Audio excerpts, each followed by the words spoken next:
Vamos por favor a la palabra de Dios, amados hermanos, después de esta hermosa Santa Cena. Y antes de entrar de lleno al tema que nos corresponde en esta ocasión, que es el Espíritu Santo, su misión, la su promesa y el cumplimiento de la promesa en el Nuevo Testamento, vamos a tratar de brevemente, en honor al tiempo, poder recordar lo que ya aprendimos el lunes pasado. Vamos a buscar, por favor, Ezequiel, capítulo 36, versículos 26 y 27. Déjeme poder presentarle, si lo quiere ver así, un argumento, y es de que nosotros entendimos el día lunes que el Espíritu Santo siempre ha estado presente. Pero hay una característica o hay una modalidad, llamémosle, en el Antiguo Testamento, y es que el Espíritu Santo iba y venía. Amén. Eso lo sabemos todos, ¿verdad? Ahora bien, siempre estuvo presente, pero ¿por qué siempre estuvo presente? Sería la primera pregunta. Y es la respuesta tal vez simple, si lo queremos ver así, pero también a la vez es profundo, porque recuerde que Dios, amados hermanos, está representado en tres personas: Padre, Hijo, Espíritu Santo. Y al Él ser alguien omnipresente, significa que donde estuvo el Hijo, está el Padre y está el Espíritu. Y donde estuvo el Padre, está el Hijo y está el Espíritu Santo. ¿Sí? Pueda que nosotros entendamos las funciones de cada uno y lo comprendo. Sin embargo, ellos no pueden actuar de una manera separada. Amén. Entonces, recordando lo que aprendimos el lunes pasado, leamos por favor Ezequiel capítulo 36, versículos 26 y 27. ¿Lo tenemos? Honramos al Padre, al Hijo y al Espíritu Santo y leemos así: Os daré corazón nuevo y pondré espíritu nuevo dentro de vosotros. Y quitaré de vuestra carne el corazón de piedra y os daré un corazón de carne. Versículo 27.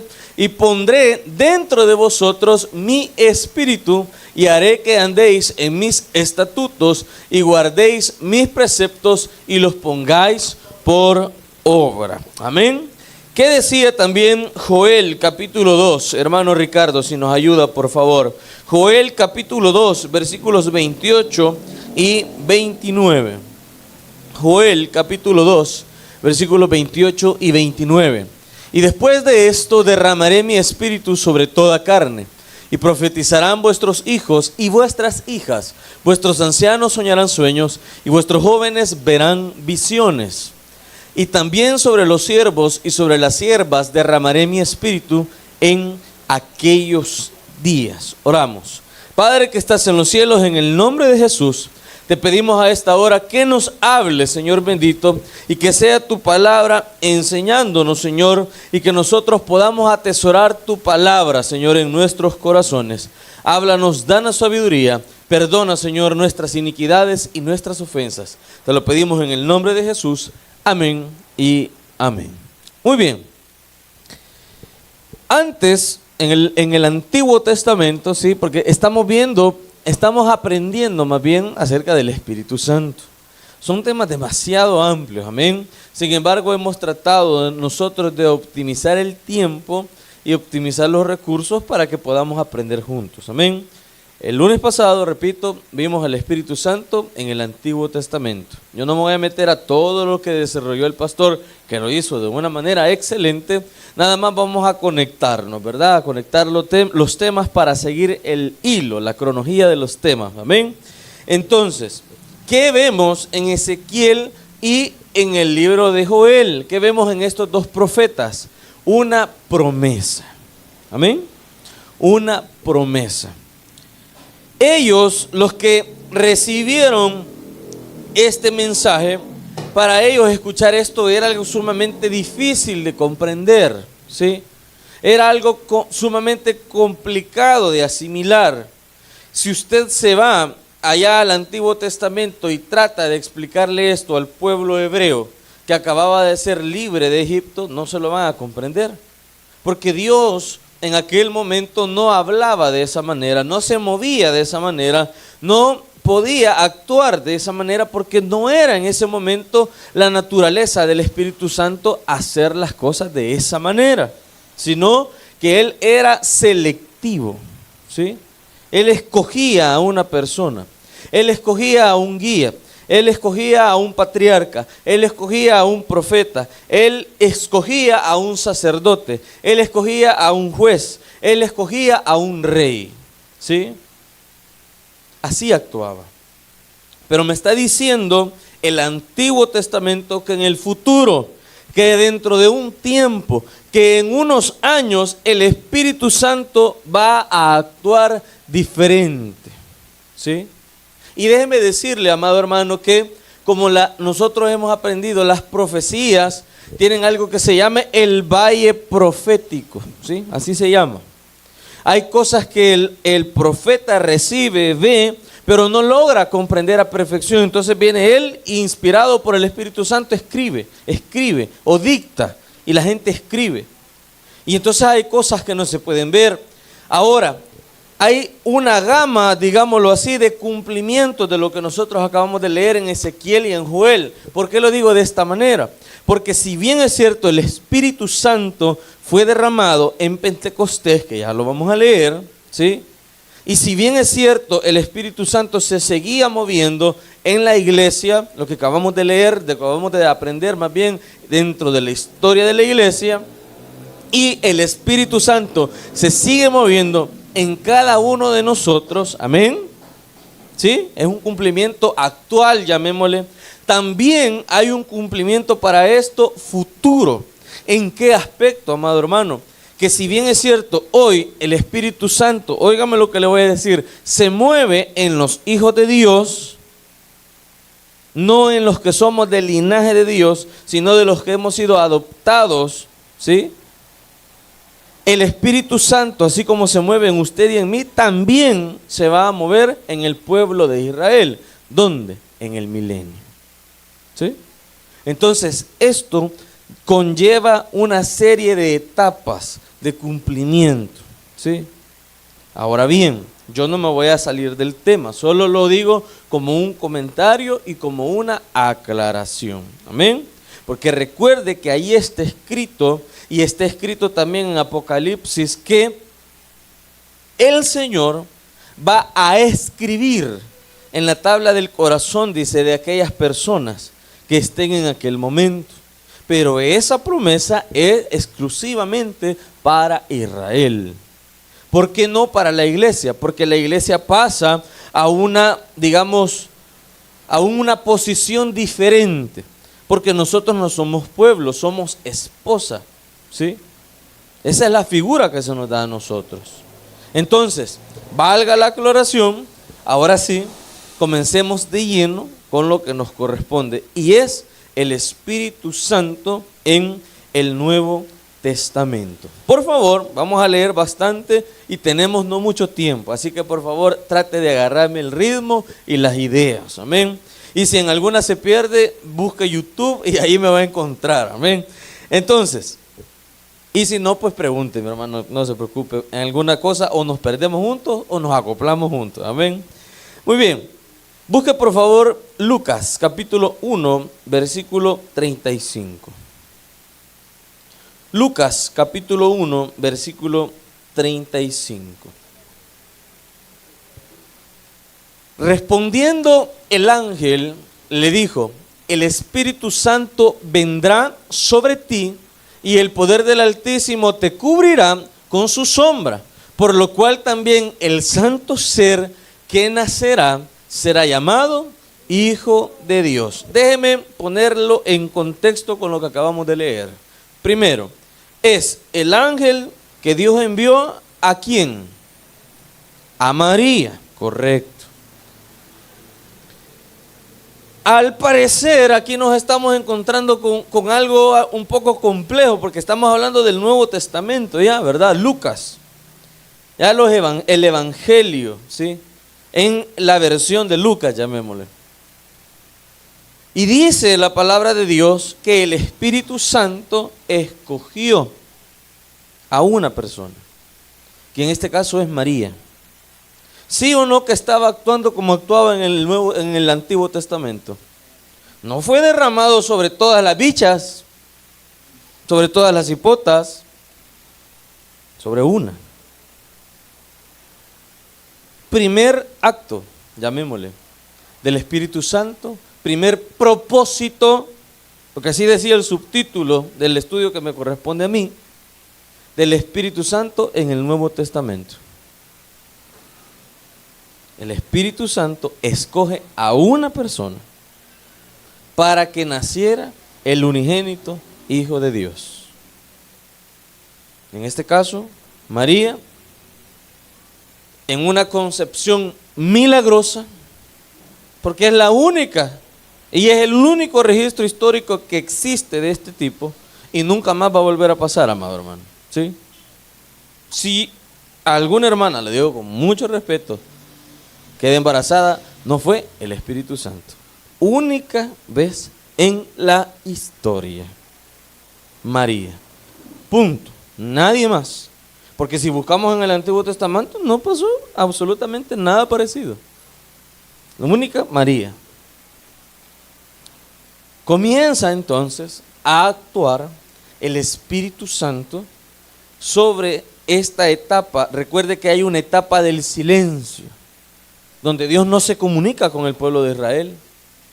Parecía que el Espíritu Santo había salido de la escena, ¿verdad? ¿Sí? Aproximadamente 500 años de silencio, donde no hubo revelación, donde no hubo derramamiento, ¿sí? Utilizaban aceite de la unción, que también es una figura del Espíritu Santo del Antiguo Testamento, pero ahí no estaba el Espíritu Santo.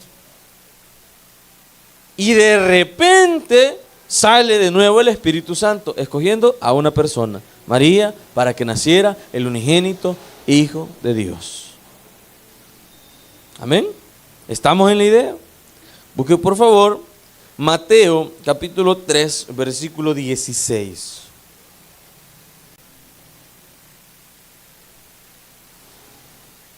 Esto más de alguna vez recuerdo haberlo predicado, pero lo vamos a ver ahora ya en el contexto del estudio. Mateo capítulo 3, versículo 16. Y Jesús, después que fue bautizado, subió luego del agua. Y he aquí los cielos fueron abiertos y vio al Espíritu de Dios que descendía como paloma y venía sobre él. En aquella vez, yo no sé si usted lo recordará, pero yo sí lo recuerdo, fíjese. Yo le mencionaba que a partir que el Señor Jesucristo, recuerde, primero, es concebido por el Espíritu Santo. Segundo, es ahora sí respaldado por el poder del Espíritu de Dios. Yo le llamo a esto como la etapa de Dios, mayoritariamente como el 100% hombre. Y aquí ya viene el cubrimiento del 100% Dios, pero esa es mi idea, ¿sí? Pero él siempre fue 100% hombre y 100% Dios.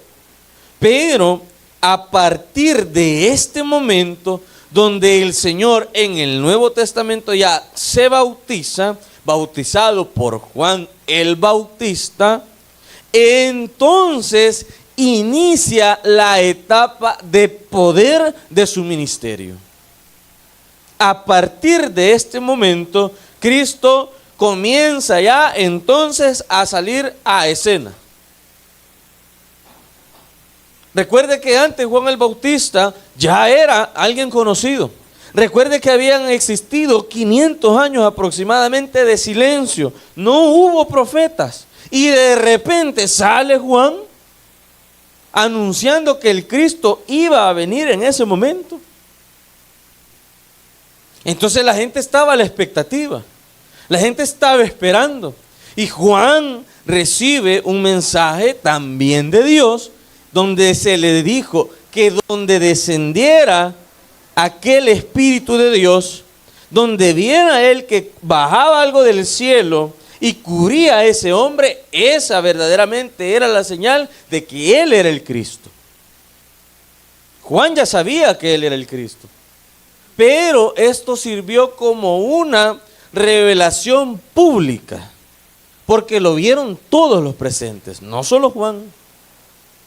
Imagínese usted estar ahí la multitud, que varios seguían ya a Juan, más los que ya comenzaban a seguir al Señor, y de repente ver los cielos abiertos y ver algo espiritual descender del cielo y posarse sobre un hombre. Era algo definitivamente nuevo, ¿sí? Era algo nunca antes visto. Y a partir de este momento inicia todo lo que conocemos como los milagros, ¿sí? Los milagros. Es cierto, el Señor ya había convertido el agua en vino, ¿verdad? Eso ya había pasado. Pero todavía no era el inicio de su ministerio público, pero a partir de aquí sí. Entonces, el Espíritu Santo comienza a moverse con poder. Con poder. Todavía continúa la característica, ¿verdad?, del Antiguo Testamento, que el Espíritu Santo elegía a uno, elegía a uno, elegía a uno. Pero comienza la etapa donde el Espíritu entonces va a ser revelado para todos. Amén. Lucas capítulo 4, de versículos del 14 al 18. Lucas capítulo 4, versículos del 14 al 18. Y Jesús volvió en el poder del Espíritu a Galilea, y se difundió su fama por toda la tierra de alrededor. 15. Y enseñaba en las sinagogas de ellos, y era glorificado por todos. Vino a Nazaret, donde se había criado, y en el día de reposo entró en la sinagoga conforme a su costumbre, y se levantó a leer. Y se le dio el libro del profeta Isaías, y habiendo abierto el libro, halló el lugar donde estaba escrito: Espíritu del Señor está sobre mí, por cuanto me ha ungido para dar buenas nuevas a los pobres, me ha enviado a sanar a los quebrantados de corazón. Verdaderamente, el Señor allí ya comienza públicamente a reconocer su persona. Comienza a ver la gente que hay algo diferente en Él. Recuerde, Él era el Cordero de Dios, Él era el Cristo, Él era el ungido por excelencia. Porque recuerde que hubo muchos ungidos, ¿sí? Recuerde eso, hubo muchos ungidos, pero ninguno como el que había recibido al Espíritu, ¿sí? No como figura, sino como poder. Amén. Entonces, comienza esta etapa del Señor Jesús, y el Señor comienza a hacer milagros por doquier. Va a un lugar, hace milagros. Va a otro lugar, hace milagros. Va de camino, por decirle, de Apopa para Soyapango, y ahí en la calle de Oro la gente lo esperaba, hermanos. Señor, Señor, si tú quieres, ven y sáname. Tu fe te ha salvado, le decía. Así se encontraba con los leprosos que conocemos, así se encontraba con los samaritanos, así se encontraba con toda la gente, y hacía milagros. Hacía milagros. ¿Hubo milagros en el Antiguo Testamento? Por supuesto que los hubo, amados hermanos. ¿Sí? Usted recuerda aquel profeta que donde la mujer era viuda, ¿verdad? Y le dijo que le diera de comer. Sí, lo recuerda, ¿verdad? ¿Quién era? ¿Quién, hermana? Eliseo, ¿verdad? ¿Y qué milagro hizo? De repente la señora no tenía nada y después hasta la hizo comerciante. ¿Sí? Pero el Señor Jesús no era un día sí, un día no, era todos los días, hermano. Todos los días. Hablaba en las sinagogas, hablaba en público, daba sermones, daba enseñanzas, recibía a los niños y hacía milagros. Y de repente llega la etapa llamémosle, final del Señor, donde comienza a decirles: señores, prepárense, yo debo morir. ¿Y cómo le dijo aquel? No, hombre, que ni se te ocurra decir eso, vea cómo te vas a morir vos, Señor. ¿Y cómo le dice el Señor? Apártate de mí, Satanás. Era un hecho lo que tenía que ocurrir. Y obviamente, hermanos, interpretándolo, ¿verdad? Comenzaron aquellos, ¿verdad? Bueno, ¿y cómo vamos a hacer si el Señor se va? ¿Cómo vamos a hacer si el Señor se muere? ¿Y qué hacemos nosotros? La gente ya nos conoce. La gente va a comenzar a preguntar que dónde está. ¿Sí? Nunca se ha puesto a pensar en eso. Cómo cuestionaban al Señor los discípulos. ¿Cómo te pones a creer, Señor? El Pedrito, ¿verdad? Juancito, diciéndole a su amigo: mira, Señor, pero ¿cómo te vas a ir, verdad? Y entonces viene el inicio de uno de los cumplimientos de Ezequiel y de Joel. Busque por favor Juan capítulo 14, versículos 16 y 17. Juan capítulo 14, versículos 16 y 17. Y yo rogaré al Padre, y os dará otro consolador, para que esté con vosotros para siempre. El Espíritu de verdad, al cual el mundo no puede recibir, porque no le ve ni le conoce. Pero vosotros le conocéis, porque mora con vosotros y estará en vosotros. ¿Cómo le dice el Señor a los discípulos? Estará con ustedes el Consolador, el Paracletos. No van a estar solos.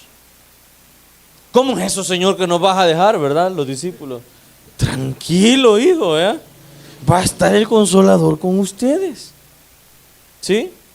Ahí va a estar el Espíritu de verdad, el que el mundo no conoce, pero ustedes sí conocen. ¿Cómo conocían al Espíritu Santo los discípulos? A través de Él, del Señor. ¿Qué habían visto en el Señor? Que verdaderamente Él era el ungido de Dios, el unigénito de Dios, el que tenía el poder de Dios, el que hace poco hablábamos en la iglesia, ahí arriba, el Logos, la palabra, la autoridad de Dios. Y Él, que no miente, les dice: tranquilos, viene el Consolador. Y aquí comienza lo interesante del Espíritu Santo en esta nueva etapa. Y que le dice: todos. No le dijo: mira, Pedro, vos que vas a apacentar mis ovejas, en vos va a venir el Espíritu Santo. Y vos, Juancito, como sos mi mejor amigo, también a vos el Espíritu Santo te va a cubrir y te va a dar poder y te va a dar autoridad. A todos. A todos. Y déjeme decirle algo, reafirmarle algo que usted sabe que no lo he dicho. El Espíritu Santo está en usted, hermano. Y el Espíritu Santo está en mí. ¿Sí o no queda miedo eso, hermano? ¿Sabe por qué? Porque es una gran responsabilidad. Y muchas veces no estamos a la altura. Si nosotros, como siempre he dicho, y me encanta decir esto, despepitamos al Davidcito, ese Davidcito, sinvergüenza, ¿va? Y el ungido. Pero hermano, usted no está ungido, usted está sellado. Al otro ungido, al Saulito, se le venció el aceite, se le secó y te vas y te vas. Pero usted, ese sello no se lo puede quitar, amado hermano. No se lo puede quitar. Usted ha visto una vaca cuando la queman, hermano, y la pobre vaca, ¿verdad? Solo se le ponen llorosos los ojos porque como no puede hablar, ¿verdad? ¿Usted se ha quemado alguna vez, hermano? Yo era loco cuando estaba chiquito, hermano. Yo agarraba los fósforos y me gustaba apagarlos así, ve.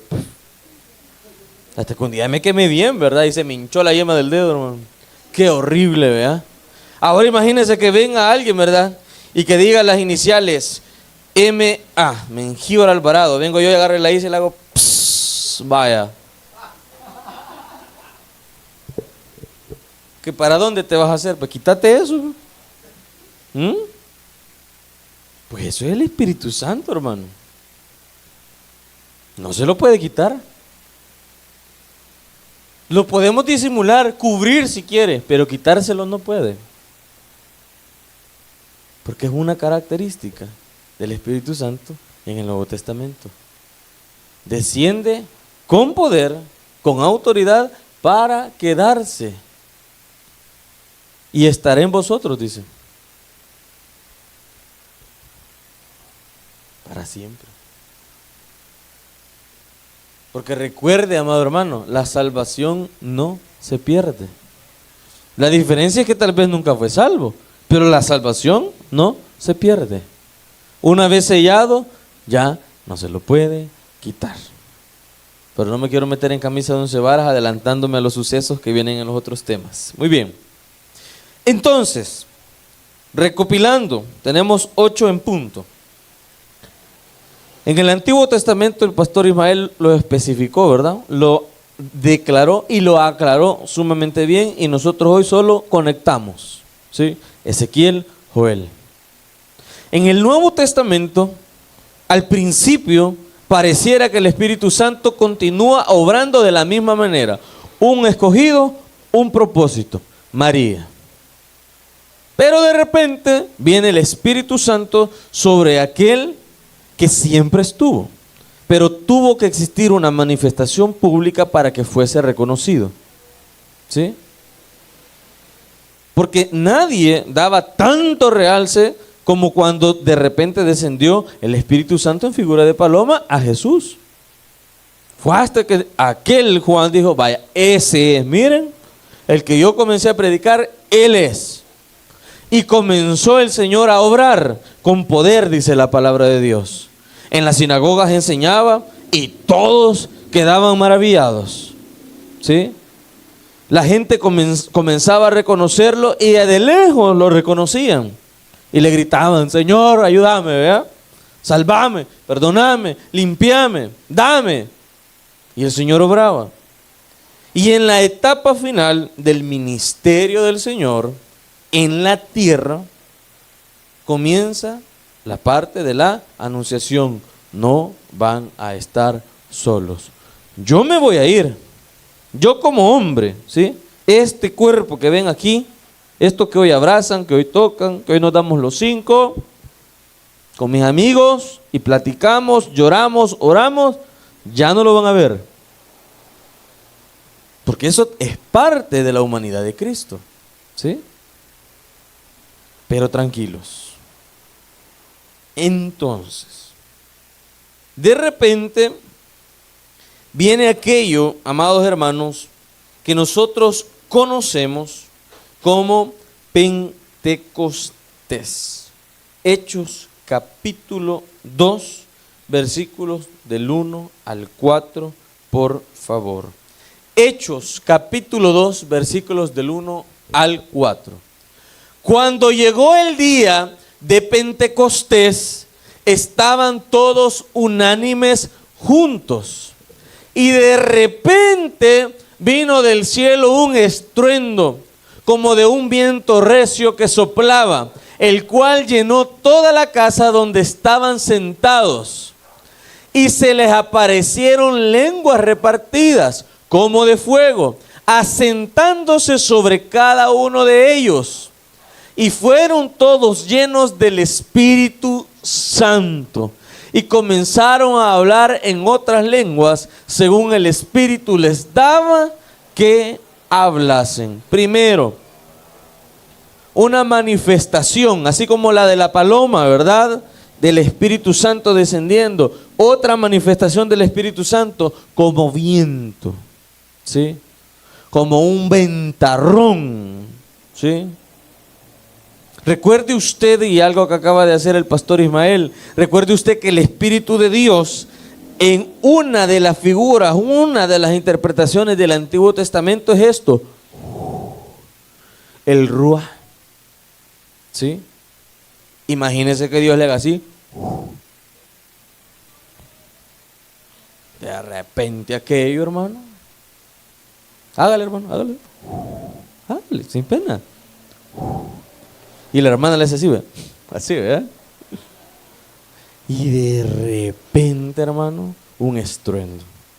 Primera manifestación. El poder de Dios descendiendo.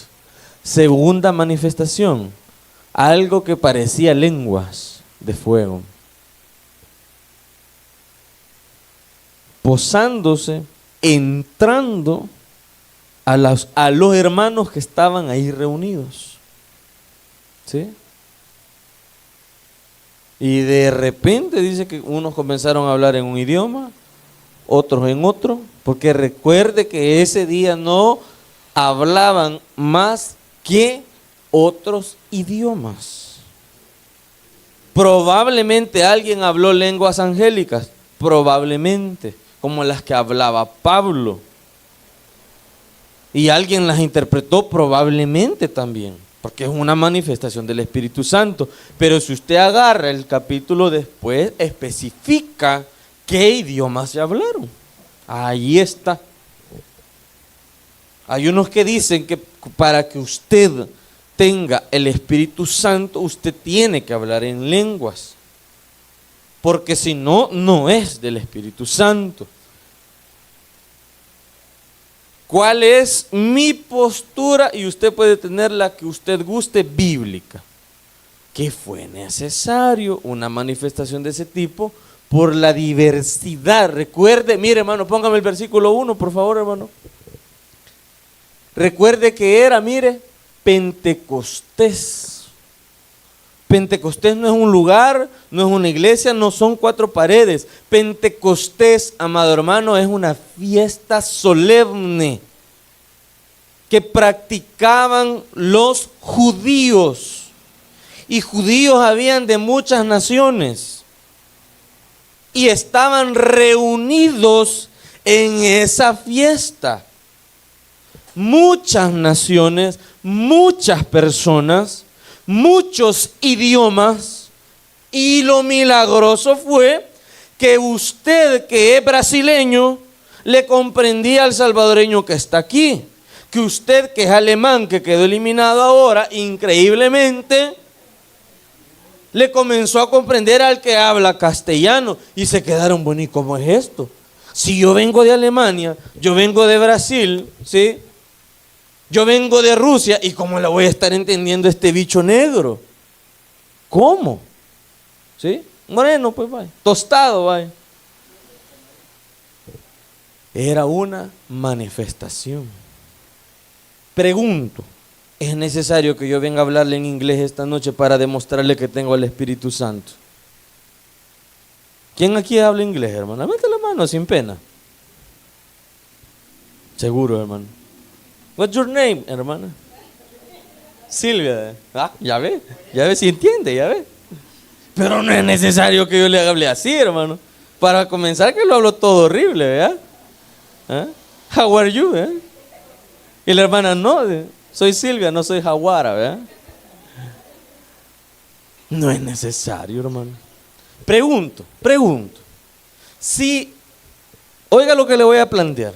Si en Pentecostés hubiesen existido ese día solo judíos, ¿en qué idioma hubieran hablado? En hebreo, hermano. ¿Y cuál hubiese sido la manifestación? Seguramente solo las lenguas angélicas. Seguramente. U otro tipo de manifestaciones. Pero ese día, para mí, fue necesario esa manifestación. Para que todos se quedaron así, miren, perplejos. Bueno, ¿y aquí qué está pasando, verdad? ¿Qué sucede? ¿Cómo es eso que le estoy entendiendo a aquel? Yo he venido a la fiesta a gozarme en Pentecostés. Yo he venido y me encuentro, oiga bien, me encuentro que en este año Hoy nos dicen que aquí está el Cristo, que aquí estuvo y que vino con un evangelio diferente, con una revelación distinta. Y me está contando Pedro, que seguramente ahí estaba predicando, que hoy tenemos algo diferente. Ya la cosa no es por la ley. Incluso a mis hijos que vienen ya no los tengo que circuncidar. Eso es lo que me están enseñando. Y de repente este gran viento. Y comienzo a escuchar a Pedro hablando que, ¿qué idioma habla en Egipto, hermano? Saber, ¿verdad? Egipcio. ¿Qué idioma hablan qué? ¿En dónde? En Turquía, turco, ¿verdad? Y yo que vengo de Turquía le estoy entendiendo a este que habla hebreo. Fue necesario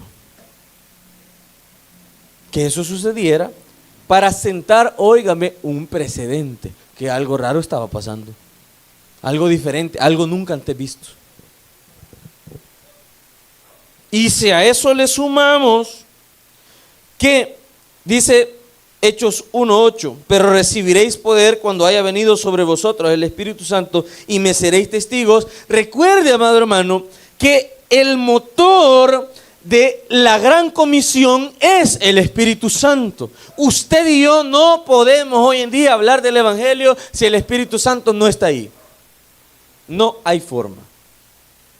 Porque Él es el que a nosotros nos da la sabiduría. Yo soy topado, hermano.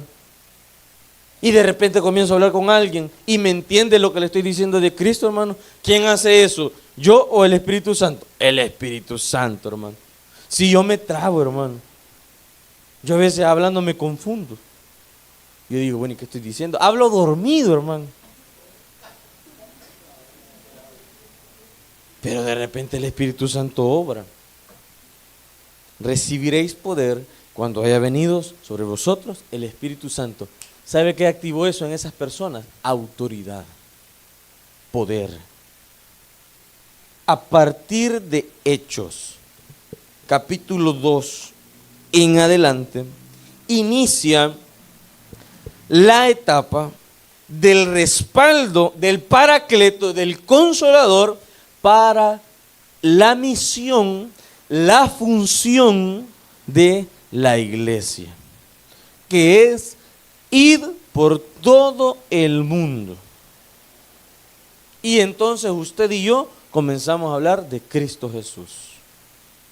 Y aparte de esto, vienen las manifestaciones del Espíritu Santo en su vida y en mi vida. Comenzamos una etapa de transformación. ¿Sí? Yo siempre he dicho esto, antes era un gran sinvergüenza y ahora somos medio sinvergüenzas. ¿Sí? Antes era un gran ladrón, hoy ya solo se roba medio una uva en el súper, ¿verdad? ¿Sí? ¿Quiere que le confiese uno de mis mayores pecados, hermano? No, pero no le voy a decir los innombrables, ¿verdad? Le voy a decir los que se pueden decir. Yo agarro uvas en el súper, hermano. Y se enojan conmigo. Gracias a Dios nunca me ha regañado un vigilante. Pero si me regañaran por vergüenza agarrar aunque sea una media libra, hermano, ¿ya? Pero mire, hermano, es mi debilidad. Yo veo las uvas y yo digo, qué rico, ¿ya? Y agarro una y después agarro otra, hasta 3 a veces, hermano.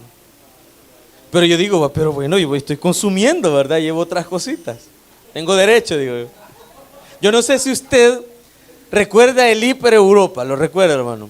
Uno cuando entraba al Hiper Europa, yo estaba bien chiquito, pero me acuerdo. Cuando uno entraba a un pasillo, no recuerdo dónde era, pero estaban las semillas así, hermano. Y estaban expuestas y solo estaban tapaditas, ¿verdad?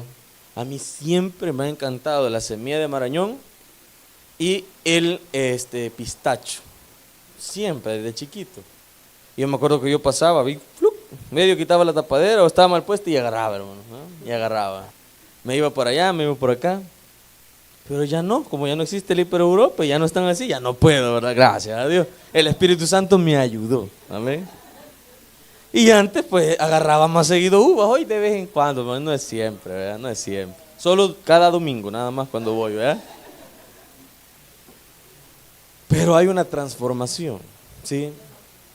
Hay un respaldo, hay dones, hay un fruto, ¿sí?, del Espíritu Santo en nuestras vidas. Entonces,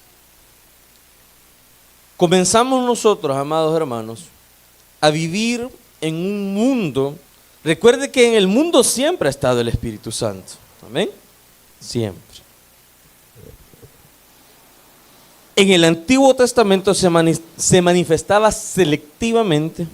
En el Nuevo Testamento parecía que iba a continuar así porque seleccionan a María, ¿verdad? Seleccionan aparentemente a Jesús, que muchos solo lo veían como un profeta más. Pero queda demostrado en el desarrollo del ministerio del Señor que no era un profeta más, no era un hombre ungido más y ya, sino era el unigénito Hijo de Dios. Él cumple su misión, el Espíritu Santo lo respalda. Y quiere que le diga otra de mis interpretaciones personales, que no debería, pero se lo voy a decir. Yo considero que la única manera que el Señor haya soportado el Calvario es a través del Espíritu Santo. Para mí no hay otra manera de verlo. Pero es para mí. Usted puede interpretarlo de otra manera si gusta. Es como cuando alguien está en el lecho de muerte y de repente el Espíritu Santo obra y lo levanta. ¿Cómo es eso posible? Si ya estaba desahuciado. ¿Quién lo restauró? El Espíritu Santo. El único que puede transformar de muerte a vida. Se cumple el ministerio del Señor, muere en la cruz. Aquellos se quedan asustados, ¿verdad? Llorando. No solo las mujeres, también los hombres, escondidos. Bueno, ¿y hoy qué hacemos?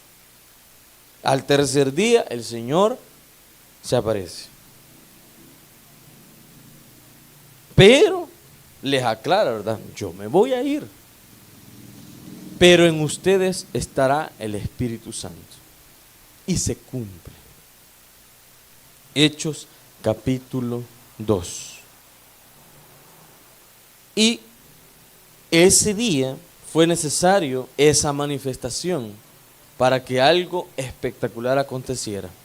Y era que se quedara demostrado que verdaderamente para todo aquel que cree en Jesús está el Espíritu Santo. Y todos recibieron al Espíritu Santo. Y la manifestación fue ¿cuál? Que todos comprendían un idioma diferente. Siempre me he preguntado, bueno, ¿y esta gente después quedó hablando el otro idioma o solo fue en el ratito? Yo creo que fue para siempre. Y así, si usted y yo leemos el libro de los Hechos, vamos a encontrar el respaldo del Espíritu Santo para la misión de la iglesia. El Espíritu Santo no solo tiene la misión en este tiempo o en este presente siglo malo, si lo quiere ver así, como ortodoxos, como dice el pastor, de acompañar a la iglesia, sino que también el Espíritu Santo detiene en gran parte la maldad de este mundo. ¿Sí? Recuerda lo que leíamos con el pastor Ismael la semana pasada, que las tinieblas estaban sobre la faz de las aguas y el Espíritu Santo estaba encima de las aguas. ¿Por qué no prevalecía las tinieblas a las aguas? Porque allí estaba el Espíritu de Dios. ¿Y sabe qué va a pasar un día? Usted y yo vamos a ser raptados. ¿Y sabe qué va a pasar? Se va a ir el Espíritu Santo. ¿Y sabe qué va a pasar? Ahí sí las tinieblas, hermano, prepárese. Porque van a prevalecer durante aproximadamente 7 años. 3,5 más medio y 3,5, hermano, qué cosa seria. Pero de repente aparece en la segunda venida Jesucristo, Rey de Reyes y Señor de Señores. Posteriormente a que el anticristo es vencido, inicia la etapa del milenio. Y ahí se cumple, ahora sí, a perfección, lo que le mencionaba al principio del valle profético. Ezequiel y Joel, donde el Espíritu Santo entonces se convierte también en un cumplimiento para el pueblo de Israel, o sea, para los judíos, donde también va a reposar el Espíritu Santo para siempre. Esa es, a grosso modo, la función del Espíritu Santo en el Nuevo Testamento. El propósito y el cumplimiento de este poder sobrenatural, porque es Dios en la vida del hombre. Amado hermano, como se lo dije anteriormente, ese poder está en usted y está en mí. No para andar alucinando, no para andar apantallando, no como dice el pastor Toby Jr., ¿verdad? Para andar botando gente. Innecesario, hermanos. Sinceramente. Porque el Espíritu Santo no fue dado para eso. Fue dado para respaldar el propósito de la iglesia, que es que más almas vengan a los pies de Cristo. Amén. Y ese Espíritu está en usted. Usted ha sido sellado. Usted ha sido bautizado por el Espíritu Santo. Usted ha sido lleno del Espíritu Santo. Ahora bien, y con esto cierro, nosotros también podemos contristar al Espíritu Santo. Recuerden, no lo podemos sacar, no lo podemos echar porque usted está sellado, pero sí podemos contristar al Espíritu Santo. ¿De quién depende la relación con el Espíritu Santo? ¿Cómo esté? De nosotros, hermanos. Y como dijo Juan, ¿verdad? Es necesario que yo mengüe para que Él crezca. ¿Cuáles son sus dones? ¿Cuál es el fruto que usted tiene? Un fruto, ¿usted ha visto así un fruto todo apachurrado, hermano? No, si hay mangos de diferentes maneras, ¿verdad? Un mango así, un panadez, hermano. Qué sabroso, ¿verdad? Y uno dice, qué rico ese volado. Preparado, sin preparar, sazón, maduro. Qué rico, ¿verdad? Pero ese mismo mango, si usted lo deja ahí y no lo toca por unas 2 semanas, va a comenzar a apachurrarse. Así como usted y como yo, a apachurrarse, ¿eh? Y de repente ya no va a ser anaranjado, morado, verde, amarillo, azulado. Va a comenzar a verse negro, hermano. El fruto ahí está, ¿sí o no? Y de repente va a comenzar a sacar así todo el jugo por alguna abertura, alguna reventadura. Van a llegar los mosquitos y se lo van a hartar, hermano, literalmente. Y de repente va a quedar aquella cáscara y aquella semilla nada más insignificante, ya sin sabor. Pero el fruto ahí va a estar. Y ahí está el fruto. ¿Y con esto qué quiero decirle? Que todos vamos a dar cuentas. Pero el fruto ahí está. Usted decide qué hacer con ese mango, vaya.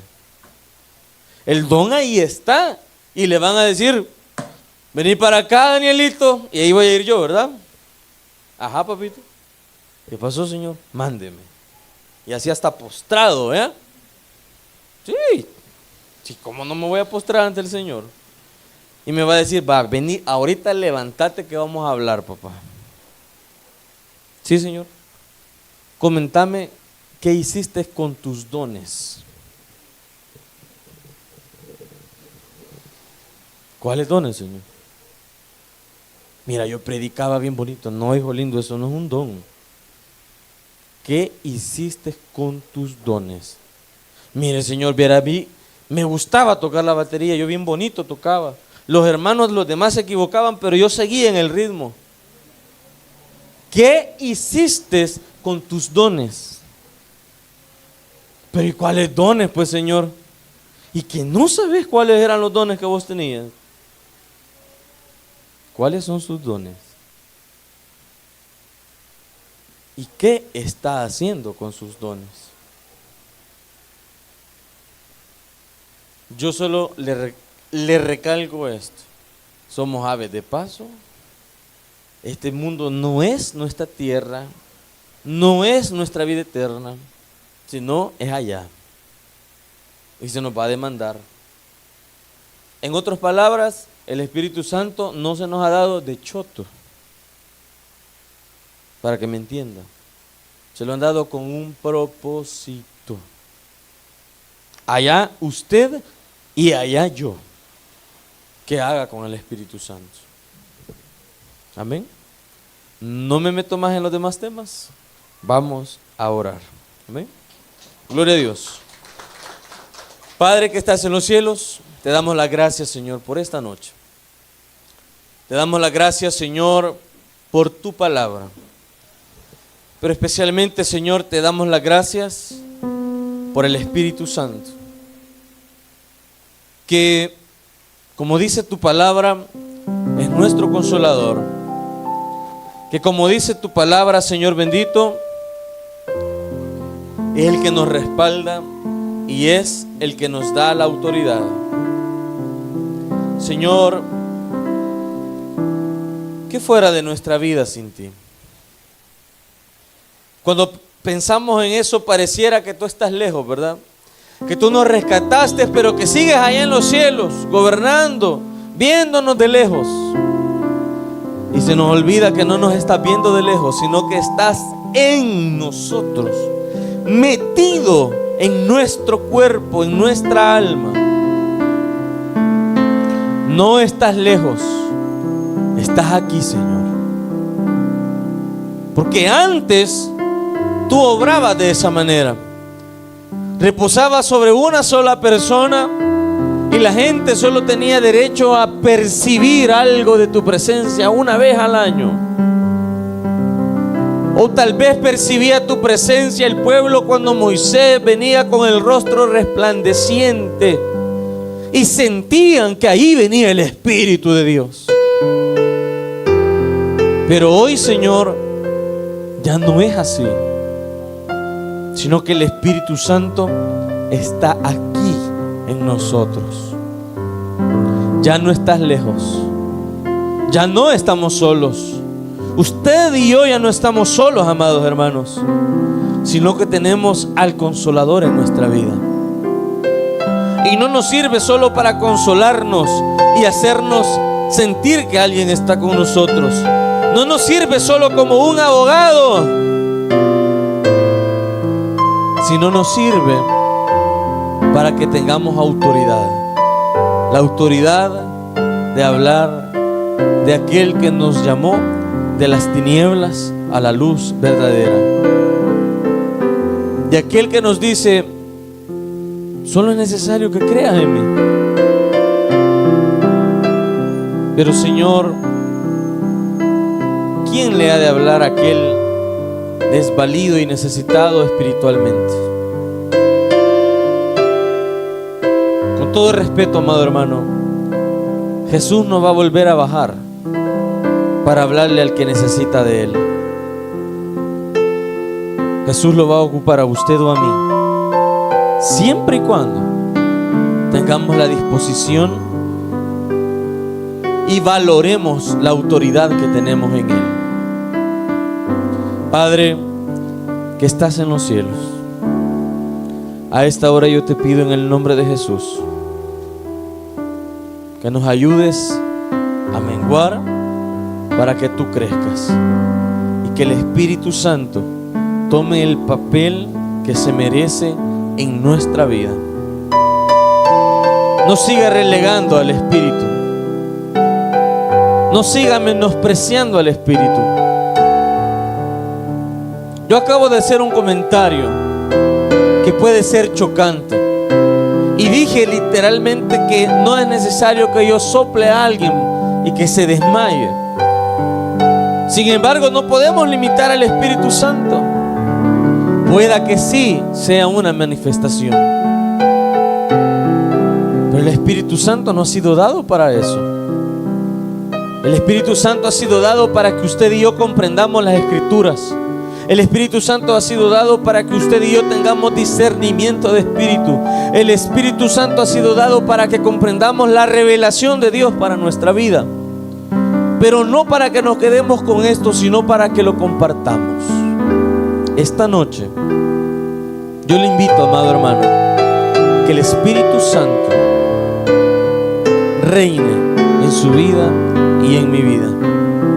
Es un reto, es un compromiso, pero también que sea un recordatorio de lo que un día vamos a dar cuentas delante de Dios. Padre, te damos gracias y te pedimos que en los próximos estudios que faltan, tú te sigas revelando y nos sigas hablando a cada uno de nosotros. Oramos en el nombre de Jesús. Amén y amén. Dios les bendiga, amados hermanos.